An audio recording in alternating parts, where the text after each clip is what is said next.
Because we have already finished studying completing squares, the completing squares will actually help you to derive the quadratic formula. So I'm going to show you how we do that, and it's quite interesting if you'll see and understand how the formula comes out, okay? And you'll also see a lot of other things like what variables are important or what constants are we supposed to look at, how do we look at things. So this is really interesting. So I hope you will understand once it is done, or I hope it will make sense to you. You have any quadratic written in the form of ax squared plus bx plus c equals to 0. This is the standard way of any quadratic equation. But if you look at the first term, I think you remember that in completing square, we always represent this as a square, or we just want to have a perfect square number here. So every time this a might not be a square number, so what do? Is we divide the whole equation by a. Upon doing so, if I'm dividing the whole equation by a,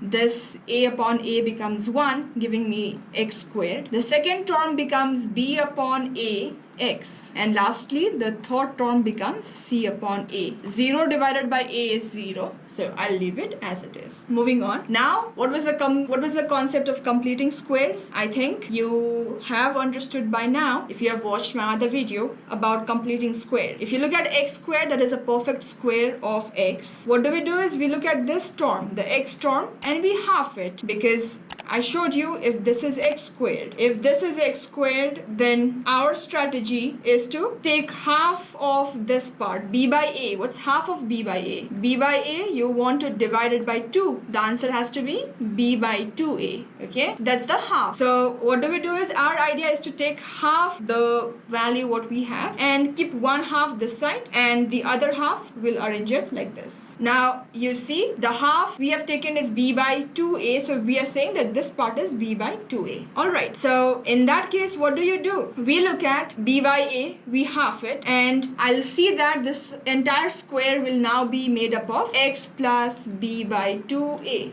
That is my complete square. But you will see that upon completing it to a big square, there is some part incomplete, or we actually don't have the complete square itself. So we have to add or subtract something to make it that perfect square. So x plus b by 2a, the whole square, is the perfect square.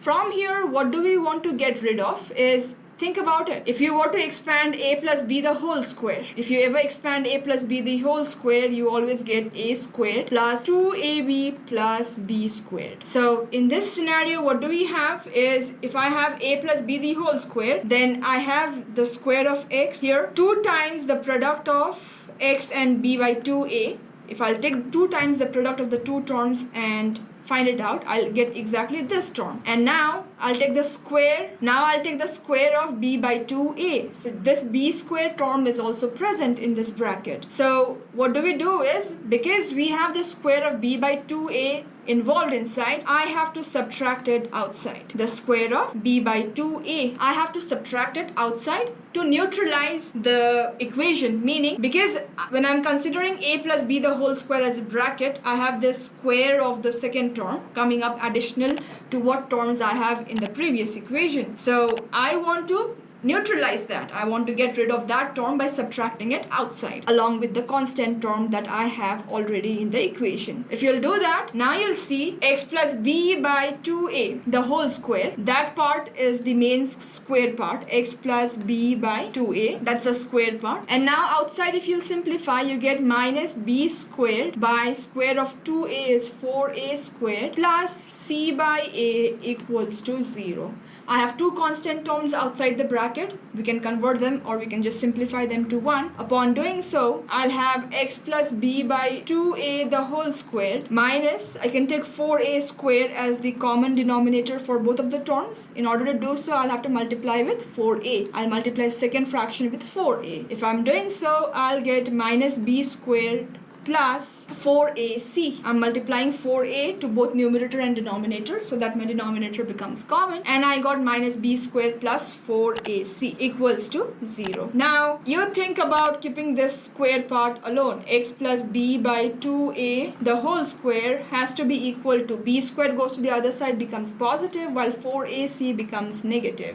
So b squared minus 4ac divided by 4a squared. Now when square is sent from one side of the equation to the other side, it becomes root. Now when you consider roots, you always have two possibilities, because square root, both positive square root and negative square root gives you a positive square, correct? So this square, if I want to remove it to the other side, it becomes a root. Square root of b squared minus 4ac whole divided by 4a squared. Okay, but you have both options, plus minus. If you'll do that, x plus b by 2a equals to, if you'll solve for this, x plus b by 2a equals to plus minus. If you see, then your denominator is a perfect square number. 4 is also a square number, a squared is also a square number. So you can get rid of the root and the square values. So your numerator is still inside the root. You really cannot simplify this. B squared minus 4ac divided by the square root of 4 is 2, the square root of a squared is a. Alright, when you do that, that is when you might want to bring this other term along with x to the other side. Positive b by 2a, when you want to shift this to the other side, it has to be negative b by 2a plus minus square root of b squared minus 4ac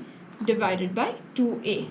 Because my denominators are both same here, I might want to write it as a single fraction. Minus b plus minus square root b squared minus 4ac whole divided by 2a. This is the technique, or this formula is the one we call as quadratic formula. If you look at this formula, it's all connected with b, a and c, where a, b, c are just the constants or the coefficients or the constants present in the equation. A is the leading coefficient, or a is the coefficient of x squared, b is the middle term, and c is the constant. If you remember this, the formula is very simple, and formula is the only process which will help you solve literally any quadratic equation. Yeah, you don't have to use, if nothing is working, then quadratic formula will always work. Okay, now this quadratic formula has something very special about understanding the nature of root. That is what we'll understand in the next lesson.